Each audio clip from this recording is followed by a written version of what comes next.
Sebenarnya makanan yang tidak baik untuk kesehatan itu sebenarnya akan menyebabkan imunnya turun dan akan menyebabkan virus dan bakteri mudah menyebabkan infeksi. Hmm.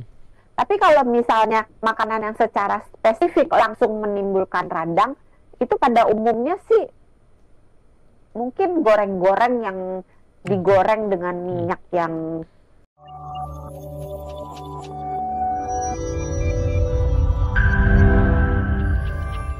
Selamat malam, Dok. Salah satu penyebab ngorok adalah amandel. Nah, kira-kira ada pantangan makanan nggak biar mengurangi ngorok ini gimana katanya, Dok? ya, terima kasih Mas Juan atas pertanyaannya, ini menarik ya. Amandel itu sebetulnya organ di dalam tubuh kita Mm-mm. yang normal ada.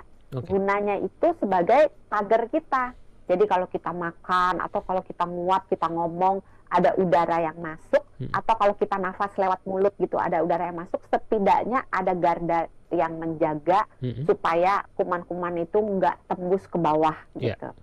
Nah, ketika pola hidup kita jelek, makannya jelek, Mm-mm. terus mungkin tidak menjaga eh, etika batuk dengan baik, terus kita misalnya tidak menjaga jarak dengan orang yang yang sakit gitu, terus nggak cuci tangan gitu, nggak menjaga kebersihan lingkungan, maka berbagai virus, berbagai bakteri bisa ke bawah masuk ke saluran pernafasan kita. Oke. Nah, ketika berbagai virus itu masuk ke saluran pernafasan, termasuk lewat mulut, itu bisa menimbulkan amandelnya terinfeksi sehingga amandelnya bengkak. Kalau misalnya dalam keadaan akut, amandelnya itu sedang dalam keadaan infeksi, itu biasanya kita berikan antibiotik. Oke. Kalau penyebabnya diduga bakteri. Hmm. Nah, kalau misalnya sudah diobatin terus dia nggak sembuh-sembuh juga, biasanya kalau misalnya dia kumatnya itu sering banget, misalnya dalam setahun amandelnya itu meradang lebih dari 7 kali, atau dalam 2 tahun amandelnya itu meradang setiap tahunnya 5 kali, atau dalam 3 tahun amandelnya itu meradang setidaknya 3 kali per tahunnya, tapi rutin ya, berjajaran 3 tahun. Kalau yang 2 tahun ini 5 kali, tahun depannya 5 kali. Kalau 3 tahun 3 kali, 3 kali, 3 kali gitu ya. Nah, kalau misalnya bukan 3 kali, kalau misalnya memenuhi kriteria itu, maka amandelnya biasanya diangkat. Kalau nggak bisa dibereskan gitu. Tapi itu merupakan option terakhir. Option pertama tentu menjaga daya tahan tubuh. Karena kalau daya tahan tubuhnya bagus, walaupun ada virus, ada kuman yang masuk, tapi virus dan kuman itu tidak bisa menyebabkan sakit penyakit, tidak bisa menyebabkan radang pada amandelnya. Cuman amandelnya menang lah gitu ya. Dia berperan melawan virus dan kuman, melawan bakteri, terus menang gitu. Nah, kalau daya tahan tubuh kita jelek, kita menjadi sakit dan kena radang, maka ya diobatin radangnya, dikasih anti radang, kalau perlu dikasih antibiotik atau antivirus gitu. Kalau memang nggak bisa juga, iya terpaksa di operasi, buang amandelnya gitu. Mudah-mudahan menjawab untuk Mas Juan. Kayaknya belum deh, Dok. Makanannya jadi ada yang harus dikontrol nggak, Dok? Kan banyak orang katanya kalau amandel tuh gara-gara ciki, bener nggak? Sebenarnya makanan yang tidak baik untuk kesehatan itu sebenarnya akan menyebabkan imunnya turun dan akan menyebabkan virus dan bakteri mudah menyebabkan infeksi. Tapi kalau misalnya makanan yang secara spesifik langsung menimbulkan radang, itu pada umumnya sih mungkin goreng-goreng yang digoreng dengan minyak yang ya tahu sendiri lah ya, yang udah berkali-kali nggak diganti-ganti, yang makanan udah pedas, Dok? Minyaknya gitu, yang udah. Kenapa? Makanan pedas? Ciki. Ciki makanan pedas? Makanan pedas biasanya tidak. Kalau ciki mungkin, karena gini, ciki-cikian itu snack ya, terus yang ultra processed food, itu pada umumnya mengandung pengawet, pada umumnya ada bahan-bahan tambahan lainnya, ada pewarna, ada macam-macam ya, ada penyedap gitu. Nah, penyedap MSG atau micin itu pada orang yang tidak tahan dengan micin, atau pada orang yang ya tahan sih kalau dikit, kalau banyak nggak tahan gitu. Itu bisa menyebabkan gangguan pada saluran di tenggorokan gitu. Jadi bisa aja memicu kemudian amandelnya jadi meradang. Memicu ya, bukan menyebabkan. Jadi mempermudah keadaan si amandelnya itu meradang. Jadi pada umumnya makanan-makanan yang tidak sehat sebaiknya dihindari, karena makanan yang tidak sehat tentunya tidak akan membuat imun kita jadi jelek gitu. Jadi makanan yang terlalu tinggi gula, terlalu tinggi garam, terlalu banyak goreng-goreng, itu pada umumnya kan akan menurunkan daya tahan tubuh. Padahal daya tahan tubuh dibutuhkan supaya amandelnya tidak meradang. Gitu. Mudah-mudahan menjawab untuk Mas Juwan. Siap. Kita ke pertanyaan berikutnya, ini kelihatannya menjadi menarik karena ada dua orang sekaligus yang menanyakan hal yang sama di malam hari ini, Dok. Ada dari Yeni di Bekasi, ini menanyakan apakah anak-anak mendengkur wajar?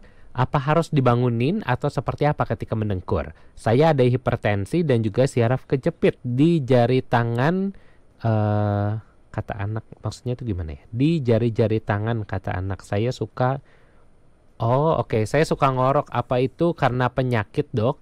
Artinya nih baik anak maupun ibunya juga ini mendengkur ketika tidur. Pertanyaan yang sama juga ini disampaikan oleh Ibu Oriza di malam hari ini. Apakah boleh orang yang ngorok ini dibangunkan atau dibenarkan saja katanya bantalnya? Karena pernah om yang datang berkunjung ini ngoroknya keras banget. Lalu ini lalu jadi bingung ya harus diapakan. Ini apakah membenarkan bantal ini betul membenarkan bantal bisa mengurangi dengkuran ketika tidur? Silakan, Dok. Iya, kita jawab dulu dari Ibu atau Mbak Yeni di Bekasi ya. Anak-anak mendengkur, bagus apa normal atau tidak gitu. Kembali lagi tadi, kalau dia mendengkurnya hanya sekali-kali aja, mungkin dia habis main gitu kan, rame gitu, saudara datang gitu, yang nggak apa-apa, kecapean aja gitu.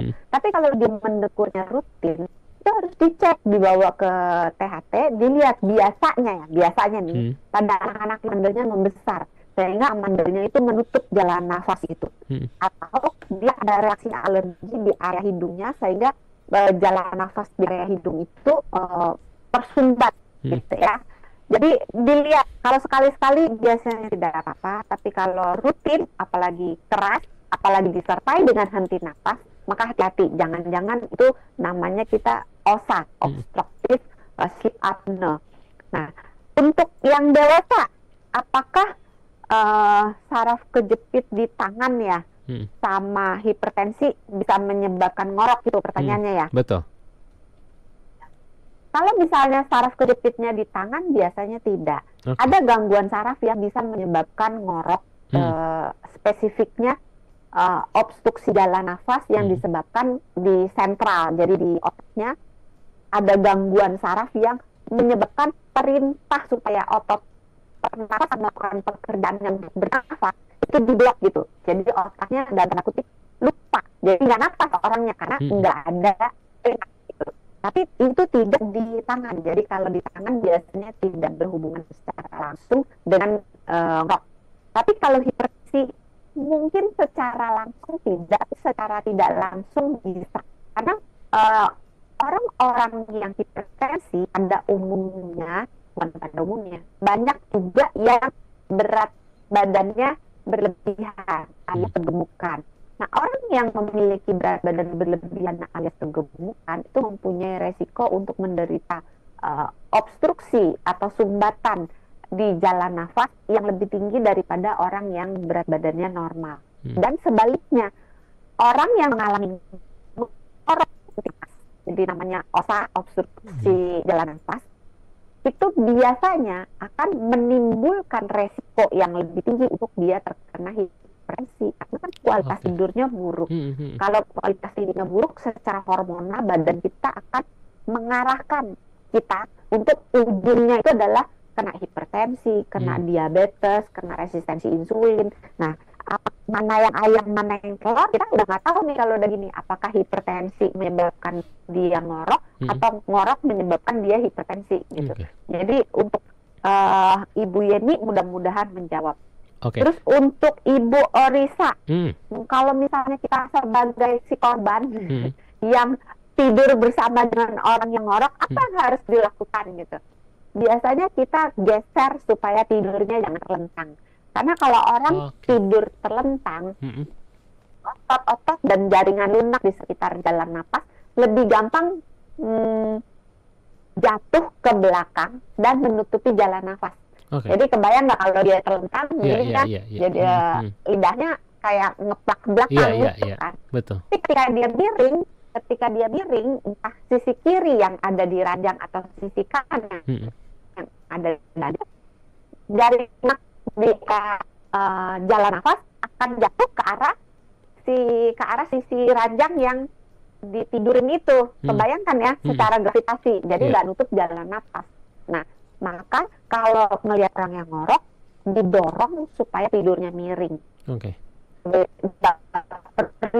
Terus dilihat kalau misalnya dia berulang sering banget atau ngoroknya keras banget, atau ngoroknya disertai dengan henti napas, sebaiknya segera ditangani. Kalau ngoroknya cuma sekali-kali karena capek doang, nggak apa-apa sih, gitu. Mudah-mudahan menjawab untuk Ibu Orisa. Dok San, ini ada pertanyaan yang belum dijawab nih dari keduanya. Ini apakah harus dibangunkan ketika ada orang yang tidurnya mendengkur, Dok?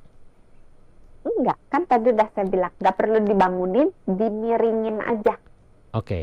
Artinya nggak perlu sampai dimiringin, karena enggak. Karena pada umumnya badannya akan ngebangunin dia sendiri sih. Kalau kita nggak miringin dia, badannya akan ngebangunin. Dalam arti dia bukan bangun total, tapi pada titik dia akan dibuat dia lebih dekat.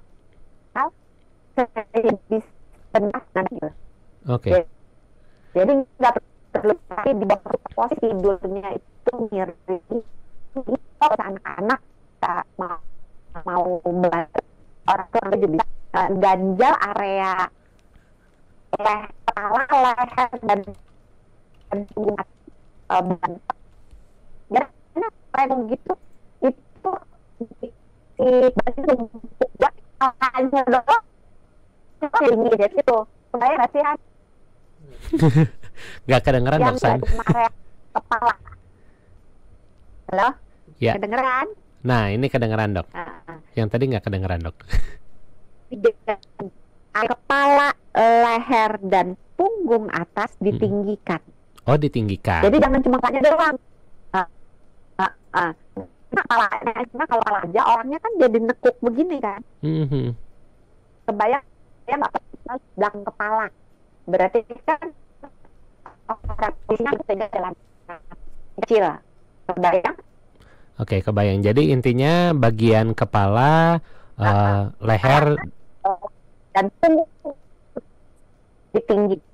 ditinggikan. Baik.